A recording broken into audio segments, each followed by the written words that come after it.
All right, let's start with chapter 17, due diligence, investigation and forensic accounting. Fundamentally अगर आप इसका essence देखोगे ना, तो ये तीनों टाइप के एंगेजमेंट आपके पास में अगर आता है and you have your own CA firm या फिर you are working with another CA firm, आप इसमें एक ही चीज इंश्योर करने वाले हो कि यार मुझे फैक्ट फाइंडिंग करके देना है। कोई भी क्लाइंट आने दो आपके पास में, अगर उसने बोला कि बॉस मेरा इन्वेस्टिगेशन करके दे, फॉरेंसिक अकाउंटिंग या फिर ड्यू डिलिजेंस करके दे, basically they are asking you to do the investigation. ठीक है, सो मतलब देखो अपन क्या करते हैं जब ऑडिट करते हैं, तो हम बहुत इसे ब्रॉडर स्कोप लेकर के चलते हैं कि हम रीजनेबल एश्योरेंस लेंगे कि फाइनेंशियल स्टेटमेंट में कोई भी मिस स्टेटमेंट नहीं है, और उसके हिसाब से ऑडिट प्रोसीजर्स लगाएंगे, सॉर्ट ऑफ रीजनेबल एश्योरेंस दे रहे हो। यहाँ पर आप रीजनेबल एश्योरेंस दे सकते हो? नहीं। जिस व्यक्ति ने आपको ड्यू डिलिजेंस के लिए बुलाया हुआ है ना, वो आपकी मार लेगा। अगर आप उसको बोलोगे कि I am giving you reasonable assurance that financial statement are free from material misstatement, सवाल ही नहीं है। फॉर एग्जाम्पल, अगर मुझे सपोज किसी कंपनी में 50 करोड़ रुपीज इन्वेस्ट करना है, एक स्टार्टअप है, ठीक है, स्टार्टअप है, वो मेरे पास आया और I am the angel investor and they are asking for 50 crore rupees. मुझे फाइनेंशियल्स नहीं समझता है and I don't have time to look for the financials of that entity honestly, ना ही मेरे पास एक्सपर्टीज है। So I will come to you, for example you have a CA firm, so Nikhil and Rishabh both are in one CA firm, both are the partners, and I know that this is a good CA firm in Bombay, so maybe I can ask them for the due diligence। मुझे किसी ने recommend भी किया है आपकी firm का नाम, ठीक है। So I come to you and I ask you कि बॉस मेरे को ये ड्यू डिलिजेंस करवाना है इस एंटिटी का, I am the investor, I am going to invest 50 crores in this startup, but I want you to investigate into the books of account and the financial statement or financial information of that entity, ताकि मुझे invest करना हो या करूं या नहीं करूं, वो डिसीजन मेकिंग मैं कर सकूं। सो आप देख रहे हो पर्पस कितना फिक्स है। It's not like general purpose engagement नहीं है ये कि भाई ड्यू डिलिजेंस हो जाएगा तो फिर बहुत गवर्नमेंट को फायदा होने वाला है उस एंटिटी से या फिर सोसाइटी को फायदा होने वाला, नो, स्पेसिफिक मुझे फायदा होने वाला है। So I am engaging you so that you can provide me the service of due diligence by actually finding any sort of error or fraud in the financial statement of that entity। कितना specific nature का due diligence होता है। So what is the meaning of due diligence? It is the process of investigation performed by the investors into the details of potential investment, like examination of operations and management and verification of material facts। ये wording बहुत important है कि आप material facts देखते हो, मतलब you are doing is fact finding का काम है आपका। जो सच है वो खोद के निकालो। वो बुक्स ऑफ अकाउंट हो गया, उसमें फाइनेंशियल स्टेटमेंट में जो भी प्रॉब्लम है, so it is a process of investigation जो कि इन्वेस्टर्स परफॉर्म करते हैं। सो इन्वेस्टर्स ने अगर परफॉर्म किया तो वो इन ड्यू डिलिजेंस बोलते हैं। इन्वेस्टर्स खुद नहीं जाते हैं, basically they want somebody else, they take the help of expertise, और नॉर्मली सीएस वगैरह ही करते हैं, ठीक है। Into potential investments like examination of operations, किसी भी एंटिटी का ऑपरेशन, उसका मैनेजमेंट कैसा चल रहा है, and verification of the material fact. It can be conducted by a non CA as well, example bank guaranteeing loan, corporate restructuring के case में, and venture capital financing and public offering. So it can be perform by, क्योंकि due diligence हमारे लिए सिर्फ reserve करके रखा हुआ service है क्या कि सिर्फ चार्टर्ड अकाउंटेंट्स करेंगे? नहीं, एमबीए भी ड्यू डिलिजेंस कर सकता है, कोई भी कर सकता है। नॉर्मली इंडिया में कैसे रहता है ना, my friend is an IITian, मेरा क्लासमेट था, and he has told me, जब मैंने बोला कि यार मुझे जॉब नहीं करना, I want to go for practice, so I was just talking to that guy and he has, उसका खुद का कंपनी है, पुणे में है, फिनटेक कंपनी है। फिनटेक में भी एक और कोई फील्ड है जिसमें पेमेंट रिलेटेड जो चीजें हैं वो हैंडल करते हैं बैकएंड से। So what he has suggested me कि boss you find out due diligence engagements कैसे आपको मिल सकते हैं। So you tie up with those firm जहां पर वो एंजल इन्वेस्टर्स वगैरह जो रहते हैं ना, उनके साथ में टाई अप करो और उनको बोलो कि आपको ड्यू डिलिजेंस वाले एंगेजमेंट्स दे, क्योंकि it is so much of money. Due diligence engagement में पता फीस कैसा होता है? अगर सपोज किसी ने 50 करोड़ रुपए इन्वेस्ट करने का डिसाइड किया, so you will ask for 2% of fees of 50 crore rupees for the due diligence engagement। अगर डील हो गया आपका, then you will get that kind of fee. So it's a good money making engagement. So due diligence is done performed by the investors into the details of potential investment, like examination of operation management and verification of material fact can be done by non CAs. Bank grant loan देने के time पे, corporate restructuring के लिए, venture capital financing के लिए, public offerings के लिए, किसी भी चीज के लिए ड्यू डिलिजेंस करवाया जा सकता है. Mergers and acquisition, normal case में भी आप ड्यू डिलिजेंस करवाओगे. मर्ज करना है, एक्विजिशन करना है या नहीं करना, उसके लिए भी. ठीक है. My question to you is, Sri Ranjan is above 80 years old and wishes to sell his proprietary business of manufacturing of specialty chemicals. उसका स्पेशलिटी केमिकल, स्पेशल केमिकल्स है कुछ, उसका वो मैन्युफैक्चर करता है और उनका खुद का प्रॉपर्टी बिजनेस है. He is 80 years old, he doesn't want to continue, so he wants to sell the business. CETA Limited wants to buy the business and appoints you to carry out a due diligence to decide whether it would be worthwhile to acquire such business.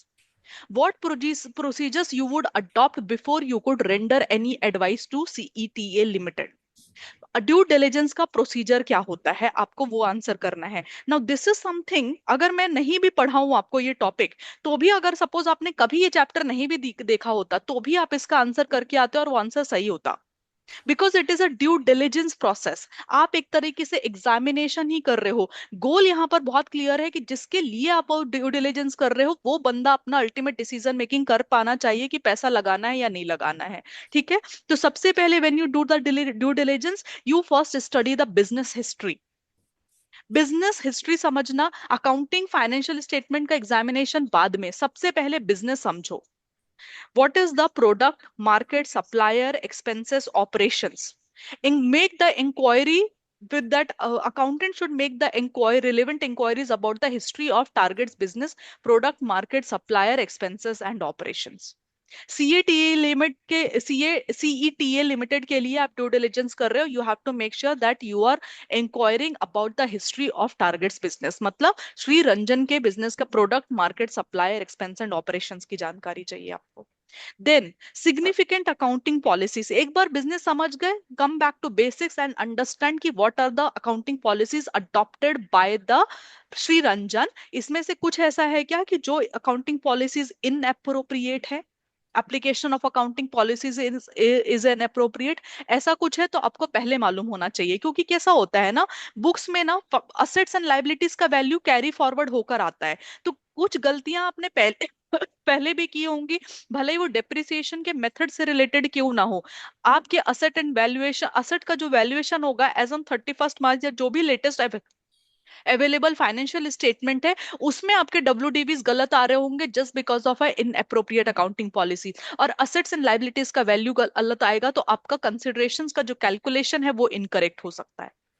Then accounting policy समझ लिया, उससे आपको एक broader idea आ जाएगा कि हाँ यार कुछ गलत अकाउंटिंग पॉलिसीज तो नहीं है. तो जो नंबर है they are prepared as per एएफआरएफ, जो भी उनका एएफआरएफ के हिसाब से प्रिपेयर किया है. Let me now see the financial statement. Business history, accounting policy, you review the financial statement. जो भी टारगेट कंपनी है उसका फाइनेंशियल स्टेटमेंट लेने का एंड देखने का कि क्या वो according to the statutes governing the target entity framework for preparation AFRF के हिसाब से बना है. जो भी laws and regulation accounting standards लगते हैं, जो भी रेलेवेंट स्टैट्यूज है, शेड्यूल 3 लगता है, शेड्यूल 2 लगता है, क्या उसके हिसाब से उन्होंने बनाया है क्या फाइनेंशियल स्टेटमेंट. और क्या टारगेट कंपनी ने अपना ऑपरेटिंग रिजल्ट्स, मतलब ऑपरेटिंग रिजल्ट से कैसे पता चलता है किसी एंटिटी का, अगर आपको श्री रंजन के ऑपरेटिंग रिजल्ट्स देखने हैं तो what item of financial statement you will review, PNL account, right. So you will see the target entities का ऑपरेटिंग रिजल्ट ग्रेटर डिटेल्स में अवेलेबल है या नहीं है. Then you go and check the taxation. So business history, accounting policies, financial statement review कर लिया, अब taxation देखने का. क्या बिजनेस ने रेगुलरली अपना टैक्स पेमेंट गवर्नमेंट को किया है. Also look at the tax effect of the mergers and acquisition. Big force में मर्जर्स एंड एक्विजिशन का एक सेपरेट डिपार्टमेंट होता है. टैक्स के अंदर भी MNA is a separate department. MNA एक खुद में एक बहुत बड़ा डिपार्टमेंट है, उसके अंदर टैक्सेशन हैंडल करने का भी एक सेपरेट टीम होता है which is different than the normal direct tax का team in any big four. और basically big 4, big 10, big 20 firms में भी ऐसा ही कल्चर होता है। रीजन बीइंग, एक मर्जर एंड एक्विजिशन में टैक्स का इफेक्ट क्या होगा। माय वेरी क्लोज फ्रेंड, उसके साथ में मैंने एक बार पॉडकास्ट भी किया था, पॉडकास्ट मतलब एक इंटरव्यू सॉर्ट ऑफ भी एक अरेंज किया था in the month of I think मई जून के टाइम पे। ही इज एक्चुअली एमएनए में है, and he was recently also hiring for M&A positions in his own team.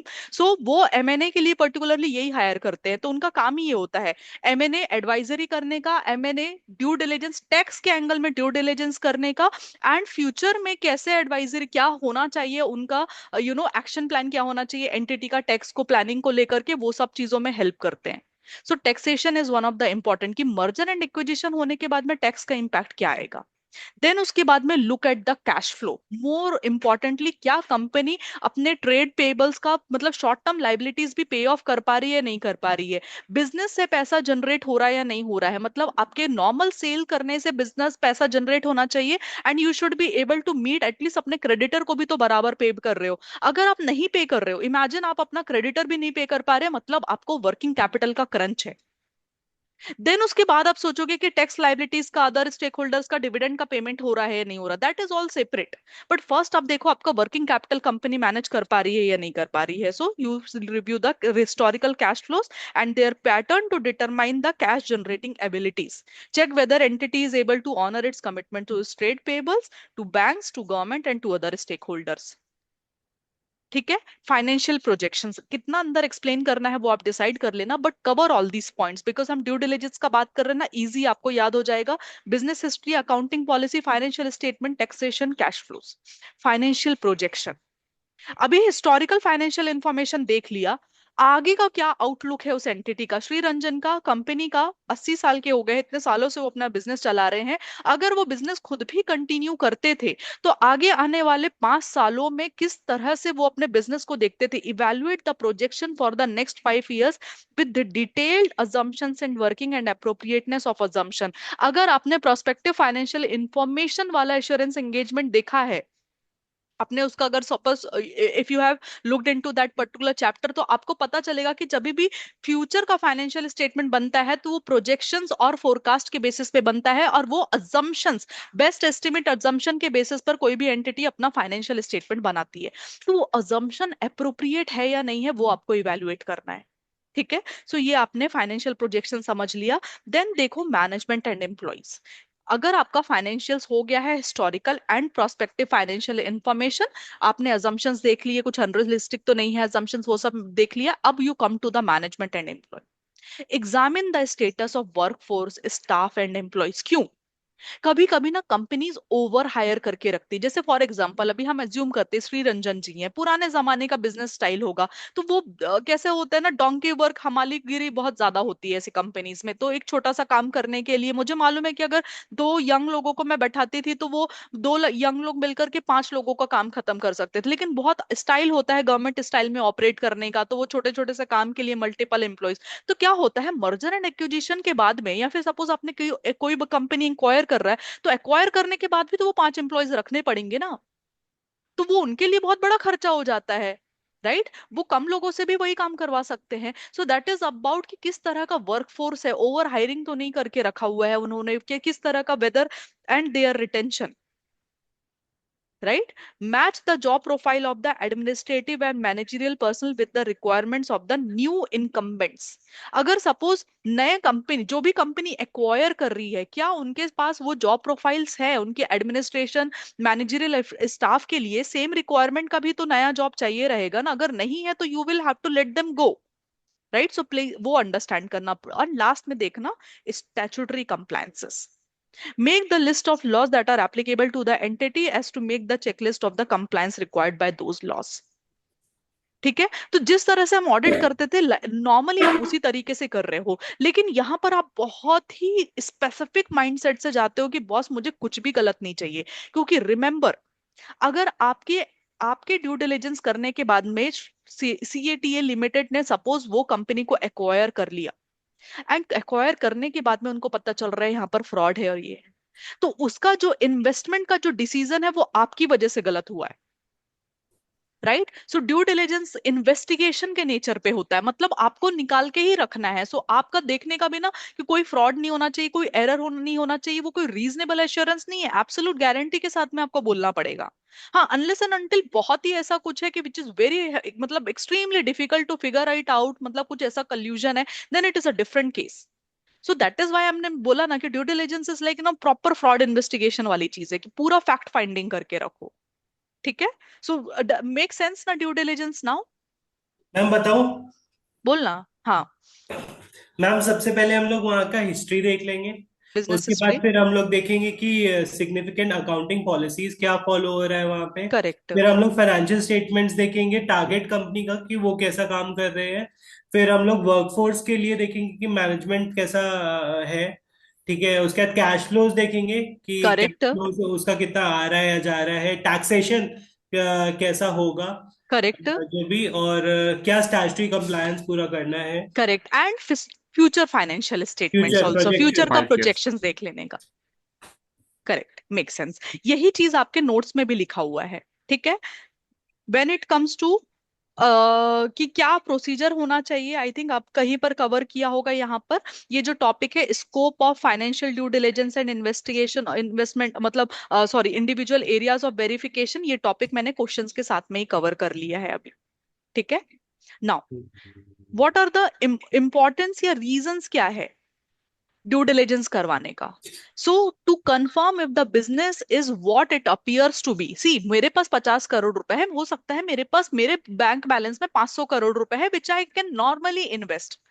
तो I can take the risk ना कि भाई हर कंपनी थोड़ी डूबेगा, तो यार सपोज 5 जगह मैं इन्वेस्ट कर रही हूँ, तो उसमें से अगर सपोज एक कंपनी डूब गया या दो कंपनी डूब गया, but I am making hell lot of money from the rest of the 3 businesses. ठीक है। मेरा रिस्क एपेटाइट क्या है, वो भी डिपेंड करता है। लेकिन अगर मेरा रिस्क एपेटाइट उतना स्ट्रांग नहीं है, तो आई विल वांट कि मेरा हर एक डील जो है ना, वो प्रॉपर ड्यू डिलिजेंस के बाद में ही होना चाहिए।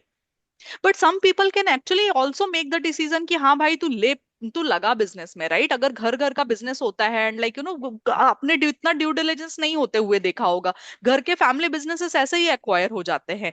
But when it comes to the bigger business model में अगर आप देखोगे, तो it doesn't happen that way. It also depends कि आपको मालूम होना चाहिए कि भाई ये बिजनेस जो जिस तरह से बोल रहा है वो वही है या नहीं, and that is the reason anybody would want the due diligence to be done. Potential deal killers क्या होते हैं? टारगेट कंपनी के पोटेंशियल डील किलर्स क्या हो सकते हैं, एंड बैड बिजनेस ट्रांजैक्शन को अवॉइड करने के लिए ड्यू डिलिजेंस किया जाता है। अगर ये क्वेश्चन आया कि व्हाई ड्यू डिलिजेंस, तो पहला आपको देखना है कि बिजनेस जो अपीयर कर रहा है वो वही है या नहीं है।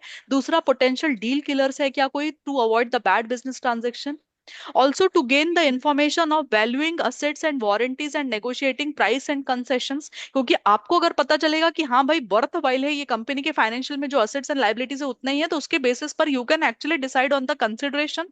To verify the transaction complies with the investment and the acquisition criteria, मेरा जो इन्वेस्टमेंट का क्राइटेरिया है उसके साथ मीट होने के लिए I need to make sure ना कि वहां पर सब कुछ परफेक्ट हो, वरना तो जो व्यक्ति बिजनेस सेल करना चाहता है दे विल कंफर्म ओनली।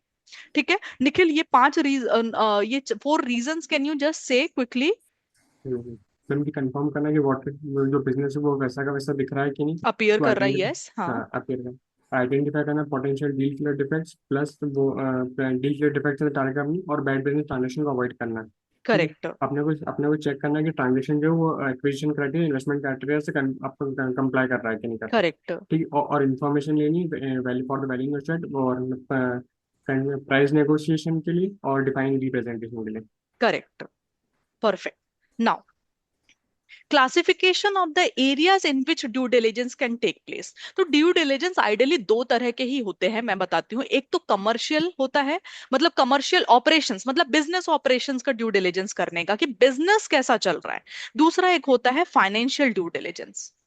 उसके बाद उसके कुछ ऐसे फील्ड्स निकलते हैं कि अगर आपको सिर्फ टैक्स का ड्यू डिलिजेंस करवाना है, स्पेसिफिक टैक्स का, एनवायरमेंटल ड्यू डिलिजेंस करवाना है, पर्सनल लोगों का, मतलब स्टाफ कैसा है उसके ऊपर, लीगल कंप्लायंसेस का ड्यू डिलिजेंस, इंफॉर्मेशन सिस्टम का ड्यू डिलिजेंस, मतलब वो कंपनी क्या ERP system, legacy systems use करते हैं। सो दीज आर सम ऑफ द एरियाज। कभी भी ऐसा डिटेल क्वेश्चन आता नहीं है, स्पेसिफिक क्वेश्चन ही आएगा, लेकिन this is just for you to know कि कहाँ कहाँ पर ड्यू डिलिजेंस हो सकता है। मैम बट फिर भी मेरे को बढ़िया से याद है। बोलो कोड, कोड फटाक से। बनाया हुआ है मैंने। हाँ। इसका कोड है मैम पॉट फाइल, POTFILE। हाँ personal due diligence, operational due diligence, tax, technical due diligence, या फिर F से financial due diligence, information due diligence, legal, legal due diligence, environmental due. Environmental. अरे पॉट फाइल में लिख लेती हूँ यहाँ पर। अरे मैंने भी CPT फाइल बना रखा था ऐसा कुछ। हाँ क्या, हाँ अच्छा सीपेड, हाँ करेक्ट। ना difference between due diligence and audit हमको ही मालूम होना चाहिए, राइट? ड्यू डिलिजेंस अभी हमने ऑडिट का डेफिनेशन इतना 2000 बार पढ़ लिया है। Audit is nothing but an independent examination of financial statement to express his opinion rather than. Due diligence क्या होता है? पोटेंशियल इन्वेस्टमेंट के लिए आपको आपको फाइनेंशियल स्टेटमेंट को ऑडिट करते हो ओपिनियन एक्सप्रेस करने के लिए। पोटेंशियल इन्वेस्टमेंट का आप एग्जामिनेशन करते हो ताकि आप मटेरियल फाइंडिंग्स बता फैक्ट्स के ऊपर फैक्ट्स के ऊपर आप रिपोर्ट दे सको of the prospective business opportunities and where you review the financial and non-financial records including the business history, business operations। Audit में बिजनेस ऑपरेशंस के ऊपर आप कुछ रिपोर्ट नहीं देते हो, ठीक है। नाउ ये हो गया आपका। हाँ, there is a concept of hidden liabilities, but वो हिडन लाइबिलिटीज पढ़ने के पहले ना एक second, I wanted to see another set of question. ठीक है, सो आपका दूसरा क्वेश्चन क्या था? Due diligence is different from audit, independent examination होता है। यहाँ पर फाइनेंशियल स्टेटमेंट को आप क्यों ऑडिट करते हो? To express an opinion. Due diligence क्या होता है? पोटेंशियल इन्वेस्टमेंट्स का और प्रोस्पेक्टिव बिजनेस अपॉर्चुनिटीज का एग्जामिनेशन होता है in order to find the material facts of the financial and non financial record of that prospective client जो भी होने वाला है, ठीक है। नाउ नेक्स्ट क्वेश्चन क्या है वो देखते हैं, किस चीज से रिलेटेड है नेक्स्ट क्वेश्चन। ड्यू डिलिजेंस के अंदर स्वॉट एनालिसिस है, ठीक है। वो पढ़ने के पहले let's read the question clearly. क्या बोलता है? CAY है is employed with a leading private sector bank BDFP bank posted in Noida branch. One of the existing borrower has approached branch with a proposal to sanction fresh term loan of 5 crore with commensurate increase in working capital credit facilities relating to expansion of its garment manufacturing unit, ठीक है। 5 करोड़ का loan चाहिए है, right? Sanction of fresh loan कितना चाहिए? 5 करोड़ का। while performing the due diligence he notices that the company was formed just 2 years ago and had availed a term loan of 10 crores। अभी उसको वर्किंग कैपिटल फैसिलिटी चाहिए, लेकिन उसके पहले 2 साल पहले उसने ऑलरेडी 10 करोड़ का लोन लेकर के रखा हुआ है एंड कैश क्रेडिट फैसिलिटी लेकर रखा हुआ है कितना? Of ₹5 crore respectively. तो 15 करोड़ का तो ऑलरेडी हो गया, एक टर्म लोन हो गया और एक कैश क्रेडिट फैसिलिटी हो गया, ठीक है। Now its sales have increased from 25 crore to 45 crore sale increase हुआ है इन ईयर जस्ट एंडेड। अभी रिसेंटली जो ईयर खत्म हुआ है उसमें उनका सेल्स इतना इंक्रीज हुआ है, राइट? फॉर अबाउट 20 करोड़ से। It is generating cash profit and is timely servicing its debt, ठीक है। डेट पेमेंट्स हो जाता है उसका।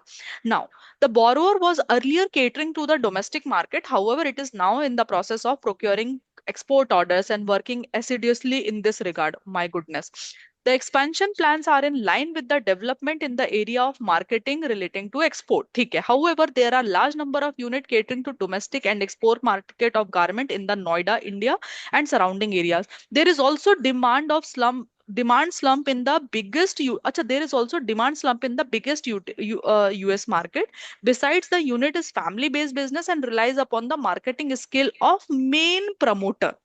There is lack of well paid qualified staff with the borrower to deal effectively with its customer, both domestic as well as the foreign। Okay, he start jotting down and elaborating above points, identify what he is trying to do as part of the due diligence। Basically इसने क्या किया? Financial देखा and non financial देखा। तो हमने देखा due diligence में तो आपको दोनों financial and non financial record देखना पड़ता है। तो ऑटोमेटिकली आपने क्या देखा कि ठीक है फाइनेंशियल्स में यहाँ तक पहुंचा है वो, the way the company is funded so far वो नॉलेज निकाला आपने, सेल्स ग्रोथ कितना हो रहा है वो नॉलेज निकाला। उसके बाद आपने क्या देखना चालू किया? आपने देखा कि कंपनी कैश जनरेट कर रही है क्या? यस, कंपनी कैश जनरेट कर रही है। कंपनी अपने डेट पेमेंट्स को डेट्स ऑनर कर रही है क्या? कंपनी अपने डेट्स ऑनर कर रही है। अभी तक वो सिर्फ डोमेस्टिक मार्केट, द बोरोअर जो है वो अभी तक डोमेस्टिक मार्केट में था, लेकिन they also have a plan of going outside.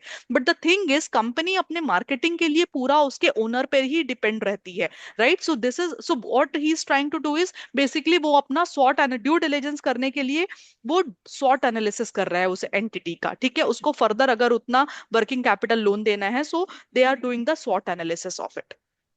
So, as part of due diligence exercise, he is performing SWOT analysis of the borrower. He is making analysis of strength, weakness, opportunities, and threats pertaining to the borrower. First point तो वैसे भी clear हो गया. You will be able to produce in the examination. Easy, ठीक है? Features such as rise in sales, generation of cash profit, and timely service of debt represent borrowers का strength. Do we also agree to this? Lack of well paid qualified staff to deal effectively with its domestic and foreign customer is an area of weakness for the entity. ठीक है, क्योंकि ये internal problem है उनका. Now, entering into the export market is the opportunity. So, external factor से आपको opportunities and threat आते हैं. Internally आपके strength and weaknesses defined होती है. Right. Presence of large number of competitor and demand slump in US market reflect the threat because you are planning on exporting the product, right? So वहां पर उसका threat है. कितना quick, 4 easy 4 marks है. Just because question देख लिया इससे आपको फायदा हो गया. ठीक है? Now, मैम डिमांड स्लम मतलब demand is reducing, डिक्रीज होना. decreasing, declining in. Now, this is one of the question जो अभी एग्जाम में आया हुआ है, ठीक है? अभी हाँ, रेगुलरली ओवरवैल्यूड असेट्स, इसका ना अपने पास कंसेप्ट भी है. एक ही सेकेंड ना, I'll just go through the concept.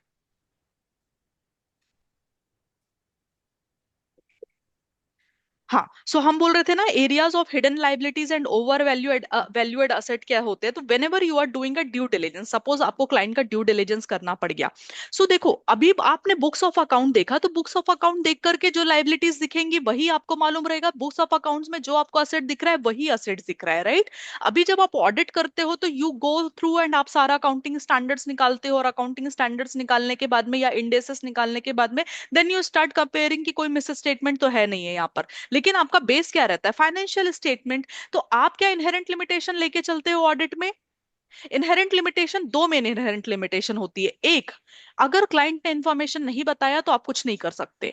And दूसरा, टाइप ऑफ ऑडिट प्रोसीजर जो आप लगा रहे हो. ये आपका मतलब इंटर का ऐसे 200 का टॉपिक है. इनहेरेंट लिमिटेशंस में there are multiple inherent limitations, but उसमें से दो मेन होता है. क्लाइंट ही इंफॉर्मेशन डिस्क्लोज नहीं कर रहा है तो आप क्या करोगे? You can not force the client. Secondly, type of audit procedure, आप तो सैंपल बेसिस पे चेक करते थे वहां पर. तो जो चीज अगर गलती सैंपल में नहीं पकड़ के आई तो आप बोल देते थे कि भाई हमारे सैंपल में तो नहीं आई, हम क्या कर सकते हैं? ड्यू डिलिजेंस में आप ऐसा कर सकते हो क्या? नहीं. इसके लिए यहां पर hidden liabilities and over valued asset के ऊपर आपको काम करना पड़ता है. ठीक है? So what are the hidden liabilities, आप कैसे फिगर आउट करोगे? तो you will have to C.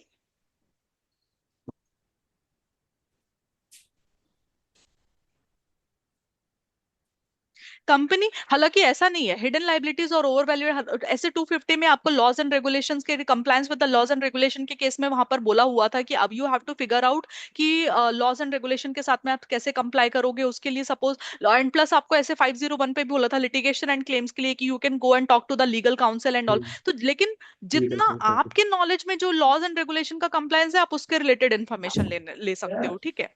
Now, hidden liability में कंपनी में not show any show cause notices which have not matured into demands as contingent liability. This is one of the problems. So hidden liabilities में आपको ये ध्यान रखना है कि कोई भी चीज ऐसा एज अ कंटिजेंट लाइबिलिटी उन्होंने नहीं दिखाई क्योंकि सिर्फ शो कॉज नोटिस आया है. नॉट नेसेसरली उसका डिमांड रेज हुआ है, शो कॉज नोटिस है, आप रिप्लाई करोगे फिर उसके बाद में फाइनली वो डिमांड बनेगा. तो हो सकता है कंपनी ने नहीं दिखाया. Second, company may have given letter of comfort to bank, may not be disclosed in the balance sheet as these are not guarantees. So instead of giving the guarantee they can give the letter of comfort. उस letter of comfort का exactly क्या purpose होता है ना, मुझे वो देखना पड़ेगा. I do not remember. मैं एक सेकेंड देख लूं क्या, या मालूम है क्या आप में से किसी को लेटर ऑफ कंफर्ट का क्या यूज है? मैम, लेटर ऑफ कंफर्ट मेरे हिसाब से तो कोई कंपनी बैंक को देता है किसी और के बिहाफ में, ओके. सॉर्ट ऑफ हाँ गारंटी. कि कोई डिफॉल्ट कोई डिफॉल्ट मारेगा तो हम पेमेंट करेंगे सब लोग। हाँ करेक्ट। सो बेसिकली गारंटी देने की जगह पर यहाँ पर आप as a letter of support या लेटर ऑफ कंफर्ट देते हो टू बैंक को, राइट? सो बेसिकली ये हाँ। Lighter version of guarantee only, मतलब हम्म। सिक्योरिटी के लिए कोई और बोल दे रहा है कि भाई अगर वो नहीं पे किया तो मैं कर दूंगा। ठीक है। सो पर ये एक गारंटी दूसरी। नहीं है इसलिए इसको डिस्क्लोज नहीं किया हम लोगों ने। Correct correct. ठीक है। सो आपको letter of comfort, show cause notice का ध्यान रखना है, and then tax liability and IDT के अंदर आपके आपके जो भी टैक्स लाइबिलिटीज हो सकते हैं उस क्लाइंट, उस एंटिटी के, टारगेट कंपनी के, वो देखो। और कोई long pending sales tax assessment है क्या? सो चार टाइप की आपके हिडन लाइबिलिटीज, ऋषभ बोलोगे आप quickly? Ma'am, show cause notice आए हैं बट अपन ने शो नहीं किए। एज एंटिटी ने शो नहीं किया एज कंटिंजेंट लाइबिलिटीज, यस। हाँ, फिर अपन ने लेटर ऑफ कंफर्ट दे के रखा हुआ है, पर क्या बोलते हैं, क्योंकि वो गारंटी नहीं है तो इसलिए हमने उसको डिस्क्लोज नहीं किया है। करेक्ट। और टैक्स लाइबिलिटीज आया हुआ है अंडर डायरेक्ट टैक्स या इनडायरेक्ट टैक्स, या yes. Long pending sales tax assessment बाकी चल रहा है। करेक्ट। ना, ये हिडन लाइबिलिटीज हो गया। अच्छा, इसके अंदर और है pending final assessment of custom duty, unresolved labour litigation. So basically जितने भी लॉज याद आए आपको उससे रिलेटेड आप लिखना। Future lease liabilities and agreement to buy back share at a stated price. ठीक है। सो वहां पर चार थे और यहां पर उन्होंने चार और कवर किए, राइट? इसके पहले हमने चार पढ़े थे, हम्म, 3 and 4, yes, including the sales tax. So DT IDT liability, sales tax assessment हो गया, customs हो गया, right? Assessment of custom duty हो गया। उसके अलावा labour litigation, lease liability, buy back of shares at stated price में एग्रीमेंट है तो आपको पे बैक करना पड़ेगा, राइट? उसके बाद में then show cause notices which have not turned into demands and letter of comfort. Good good amount of, सिर्फ इतना ही वन लाइनर ही आंसर करना पड़ता है आपको, वन वन पॉइंट में ही आंसर करना पड़ता है, you get marks. Now how will you figure out कि अगर असेट्स ओवर वैल्यूड तो नहीं है? मतलब से बहुत सिंपल सा रीजन है, मैंने डेटर्स दिखा के रखा हुआ है कि 50 करोड़ का मेरे को पैसा रिसीवेबल है, आई नो कि वो डेटर मुझे पैसा देने वाला ही नहीं है, there is already a dispute going on, but I have not taken provision for bad debt और provision for doubtful debt. Simply uncollected और uncollectable receivables are nothing but my over valued assets. Litigated assets and property, मैं property मेरे नाम पे दिखा के रखा हुआ है but there is a litigation on that building और whatever property. intangible assets in the books with no value at all। ठीक है। Investment carrying very low rate of return, investment है बट बहुत रिटर्न का hardly any return over दे, सो investments का value गिर जाता है उसकी वजह से। Obsolete non moving inventory valued above the NRV, normally वैसे ही करता है, कॉस्ट ऑफ एनआरवी और NRV which ever is lower करके दिखाना रहता है, वो दिखा रहे हैं बढ़िया से, कोई दिक्कत नहीं है। एनआरवी के ऊपर से उन्होंने शो किया हुआ नॉन मूविंग इन्वेंट्री है, क्या फायदा? और पता भी नहीं लगा सकते, ये पता नॉर्मली ऑडिट में आप नहीं लगा सकते, right? It just so much of the inventory, आप कैसे फिगर आउट करोगे? आप बहुत सारे लाइन आइटम्स आप वैसे भी ये कर देते हो कि भाई हाई वैल्यू आइटम नहीं है, हाई वैल्यू आइटम नहीं है। Then underused or obsolete PP impaired due to fall in the market value. Property, plant, equipment has fallen down, but the value has impaired because of the fall in the market value. Underused or obsolete PP. उसके लिए भी 4 साल में एक बार impairment करना पड़ता है आपको। AS 28 था, इंडियस का कौन सा इंडियस है उसके लिए करस्पॉन्डिंग इंडियस इम्पेयरमेंट ऑफ इंडिया असेट्स का? 36। 36 क्या? फिर investment carried at cost though the realisable value is much lower. ठीक है। सो एक बार हम्म, रिवाइज करेंगे अपन, ओवर हाँ वैल्यू ऑफ हाँ हाँ असेट निखिल क्या हाँ मैम। रहेगा? हाँ, एक तो अनकलेक्टेड या अनकलेक्टेबल रिसीवेबल्स हैं। ठीक ठीक है, है। उसके बाद इंटेंजिबल एसेट जिसकी कोई वैल्यू नहीं है। करेक्ट। लिटिगेटेड एसेट्स या प्रॉपर्टी। और करेक्ट। उसके बाद ऑब्सोलीट या फिर स्लो मूविंग इन्वेंट्री और correct. Inventory valued valued above NRV. उसके करेक्ट। बाद इन्वेस्टमेंट जो कि कॉस्ट पे क्रेडिट जिसकी एनआरवी बहुत लोअर है। ठीक है, करेक्ट। और ऐसे इन्वेस्टमेंट जिसका रेट ऑफ रिटर्न बहुत लोअर है। Correct. Then PP, obsolete PP है जो कि हाँ, जिसका इम्पेयर्ड है but value. The value has fallen down bit in the market, but it is still shown at cost, और डब्ल्यूडीवी पर ही आप दिखा रहे होगे उस पीपी को, right? Hmm hmm so the easy easy चीजें हैं इसमें, बट हो जाता है वो हम्म अपना, ठीक है। अभी how to conduct due diligence, start with an open mind and identify trouble spots and ask for explanation. Get best team of people and hire due diligence expert. Talk to customers, suppliers and employees, so you are open to talk to people. Take risk management approach. Get help in all areas to get the 360-degree views and prepare a comprehensive report detailing the compliances and substantive risk. So basically 6 area में आपको answer करना है कि how will you conduct a due diligence. You will start with an open mind and identify the trouble spots and ask for the explanation.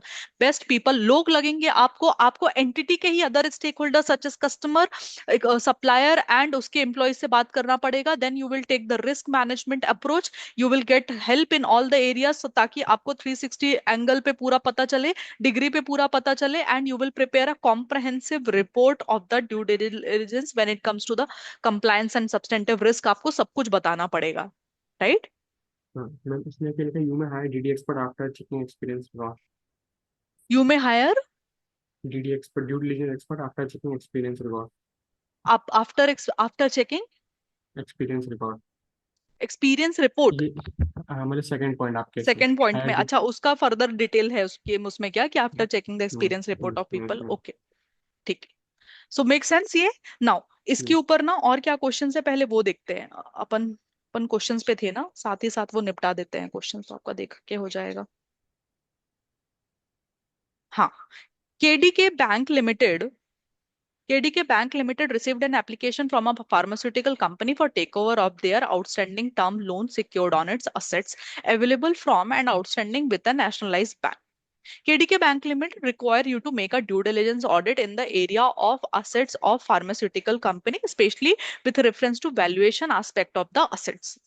State what may be your areas of analysis in order to ensure that the assets are not stated at a overvalued amount. वो कितना भी answer करने दो, because now you know कि what will be the list of those areas जहां पर overvalued assets हो सकते हैं. वो 7-8 पॉइंट तो आप ऐसे भी आंसर करके आओगे, right? Receivables, non-moving inventory, PPE, impaired assets, then market assets shown at book value, investments के लिए बोला था. then उसके बाद में assets under litigation, litigation, investments at cost whose market value is lower, investment carrying very low returns, and infructuous project expenditure. मतलब ऐसा खर्चा करके रखा हुआ है जिससे default, there is no return that you are going to get in future, right? इसके अलावा कुछ क्वेश्चन है ड्यू डिलिजेंस के ऊपर. इंटेंजिबल्स ऑफ नो वैल्यू, ठीक है. हाँ,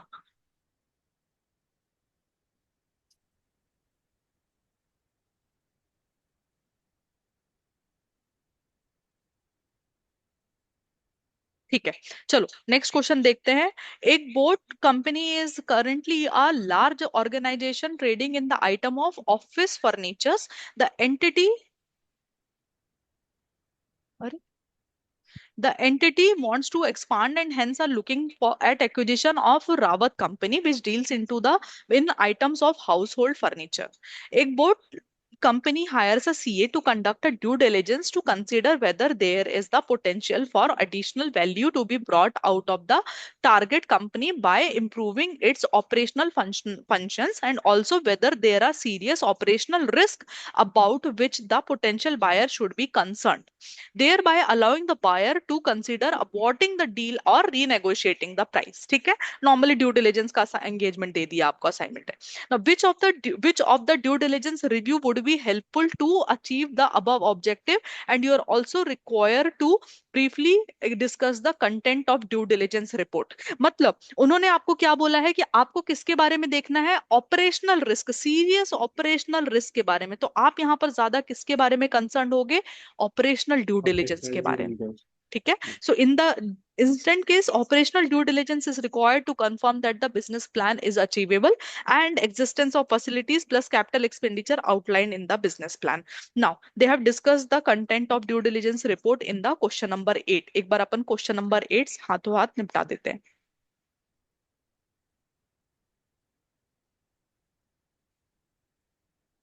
इट्स लाइक इंटरनल ऑडिट का कैसा रिपोर्ट लिखते हैं ना, वैसा ही है. with write a short note on example of heading of the due diligence report. और या फिर आपको क्वेश्चन पूछा है an American company engaged in ये वो, list out the content of your due diligence report that you will submit to your USA based client. ठीक है. नॉट श्योर कि अगर ऐसा कुछ क्वेश्चन आने वाला है, बट ठीक है, वो उनको थोड़ा पेपर इजी बनाना होगा, तो then only they will ask this kind of retail questions. Executive summary, like you would gain internal audit report में आप कैसे एग्जीक्यूटिव समरी देते हो। स्टार्ट ऑडिट में एक्चुअली लगता नहीं है ऐसा कुछ एग्जीक्यूटिव समरी, बट अगर किसी को हाई लेवल इंफॉर्मेशन जानना है आपके फाइंडिंग्स के बारे में तो you prepare executive summary in case of internal audit also. Then give the introduction, किस पर्पस के साथ में ड्यू डिलिजेंस हुआ है, क्या कंपनी का डिटेल्स है, ये सब इंफॉर्मेशन देना। ऑब्जेक्टिव वो क्या है ड्यू डिलिजेंस का, term of references and scope of verification, किस रेफरेंसेस में आपने ड्यू डिलिजेंस किया है, वेरिफिकेशन का स्कोप क्या क्या था। ठीक है, मतलब what was the benchmark for you to do the due diligence. Brief history of the company, summary of the capital structure and group structure of the company, shareholding pattern, over observations on the review. Then assessment of the management structure, financial liabilities, valuation of asset, operating result, taxation, statutory liabilities, possible liabilities on the account of litigation, net worth, and any liability not provided for in the books. ये सारे आपके assessments के basis पर आप answer करोगे। Management structure, financial liability, valuation of asset, operating result, taxation, statutory liabilities, basically जिस सब चीजों के बारे में ड्यू डिलिजेंस कर सकते हो वो सब यहाँ पर आपको कर। SWOT analysis and comments on the future projection, status or charge, lien, mortgage, and assets of the company, ways and means to cover unforeseen contingent liabilities, aspects to be taken care of before and after the merger, interlocking investments and financial obligation with group associate companies, amount receivable subject to litigation. ठीक है, so quite good information आपको देना पड़ता है, मतलब बहुत अभी इतना डिटेल इसके अंदर भी आप मल्टीपल कंटेंट दोगे तो काफी डिटेल रिपोर्ट बनने वाला है आपका। ठीक है, सो ये आपका ड्यू डिलिजेंस का हो गया। हम कौन सा क्वेश्चन कर रहे थे, क्वेश्चन नंबर 5। इसके बाद भी देख लेते हैं क्या बोलता है। LM Limited entered into deal with SP Limited for buying its business of manufacturing wooden products goods. LM Limited has appointed your firm for conducting due diligence review and they want to know the cash generating abilities of the SP Limited. ठीक है, पर बढ़िया। What points you will check in order to ensure that the manufacturing unit of SP Limited will be able to meet the cash requirement internally? सो यहाँ पर cash generating abilities के ऊपर आपको answer करना है, मतलब वर्किंग कैपिटल ऑर्गेनाइजेशन कैसे generate कर रही है, मतलब नॉर्मल नॉर्मल धंधा करके बिजनेस लेकर के आ रही है, are they depending on the other income, are they able to honor their trade payable liabilities or not, basically trade receivable, inventory obsolete तो नहीं पड़ा हुआ, inventory is fast moving inventory, ये सब चीजें कंपनी लॉन्ग टर्म लोन लेकर के short term liabilities तो नहीं पे कर रही है, इस तरह का मतलब कैश फ्लो को ऑडिट कैसे करते हो उसी तरीके से आप यहाँ पर आंसर कर सकते हो। ठीक है, देखते हैं क्या है। In order to ensure that the manufacturing unit of SV Limited will be able to meet the cash requirement internally, one is required to verify. Is the company able to honor its commitment to its trade payable to bank and to government and the other stakeholders? ठीक है, how will the company able to convert its trade receivables and inventories? आप देखते हो ना turn क्या बोलते हैं, AR inventory turnover turnover. ratios and inventory हाँ। turnover ratio, right? How will the company deploys its fund? Are there any fund which are lying idle and company able to reap maximum benefit out of the available funds? And what is the investment pattern of the company and are they easily realizable? Realise. ठीक है, 2 minute लेकर के ना ये answer learn कर लो। If आ गया हमको exact points मालूम होने चाहिए। ये कैश जनरेटिंग एबिलिटीज का है, both of you please.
Done.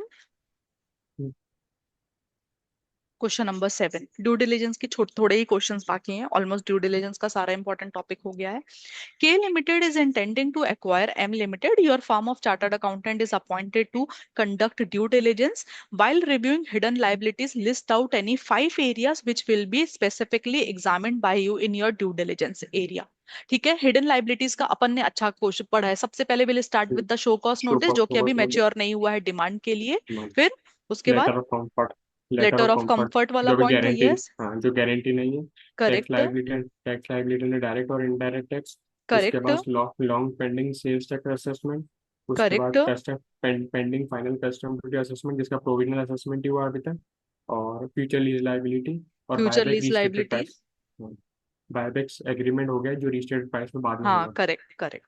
उसके हाँ लॉन्ग टर्म, उसके बाद भी उन्होंने कुछ दिया, labour claims under negotiation, hmm, unfunded retirement benefits to employ, claim against employ including the third party claims. So you can include any, मतलब अभी आपको एक हम्म, आइडिया है कि किस तरह के लाइबिलिटीज आते हैं, वो सब आपका नॉलेज यूज करके आप इसको आंसर कर सकते हो।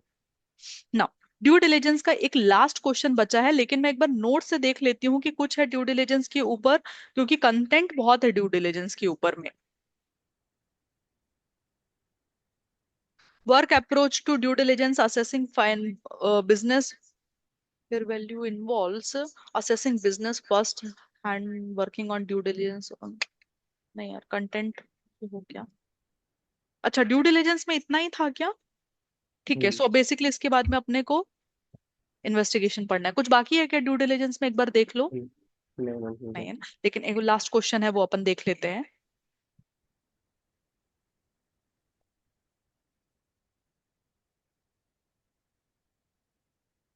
CA Ranjana is sorry. CA Ranjana is acting as credit manager in the bank or in the branch of, oh, what's wrong? कहाँ है question? DFC Bank Limited. A company has approached the branch for requesting to sanction credit facilities worth rupees 10 crore for meeting the unusual business requirement.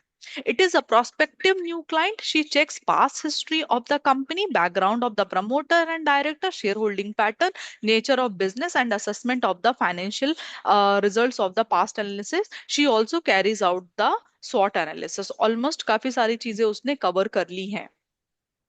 Besides, the assessment of net worth of the directors is also undertaken. ठीक है, status of CIBIL score and the position of the name of promoter and director in RBI defaulter list is also verified. Okay, she also makes discrete inquiries from the few clients of the branch engaged in the similar line of activity regarding the credit worthiness of the company and its promoters and also its director. Now, based on the above, identify the activity being performed by CA Sanjana and the discuss its nature. So basically आपको due diligence क्या है, due diligence में क्या क्या क्या investigation करते हो, क्या एग्जामिनेशन करते हो, वो बताना पड़ेगा। फिर बताना पड़ेगा कि ये मतलब आपको ड्यू डिलिजेंस का डेफिनेशन देना है यहाँ पर। डेफिनेशन, हाँ। ठीक है, then would your answer be different if this activity was performed by a person not qualified as a chartered accountant? Can non-CA perform? State with the reason. No, non-CA yes. can also perform this. ठीक है, due diligence can be performed. Name any 3 areas which identify where identified activities can be taken. 3 other areas where identified activities can be taken. Granting loan शुरू शुरू में तो। अच्छा, मतलब वो उन्होंने बोला कि ड्यू डिलिजेंस किस चीज के लिए करते हैं, वो ये same hmm, activities, hmm, for example venture capital raise करने के लिए, या फिर suppose hmm, grant loan grant करने के लिए, कैपिटल रिस्ट्रक्चरिंग के लिए, वो पूछ रहा है क्या उसमें? ओके। हम्म,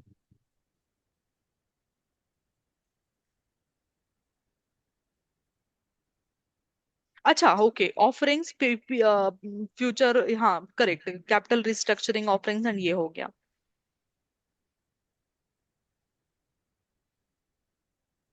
FPO, सॉरी, हाँ मुझे वो वर्डिंग याद नहीं आ रहा था। Okay, I think make sense ना, इजी है ये वाला पार्ट, राइट? ड्यू हम्म, डिलिजेंस काफी इजी एरिया हो गया अभी इसमें। नाउ मैं रिकॉर्डिंग स्टॉप करती हूँ, I want to record the investigation वाला पार्ट सेपरेटली, तो उससे क्या होगा, वो रिवाइज करने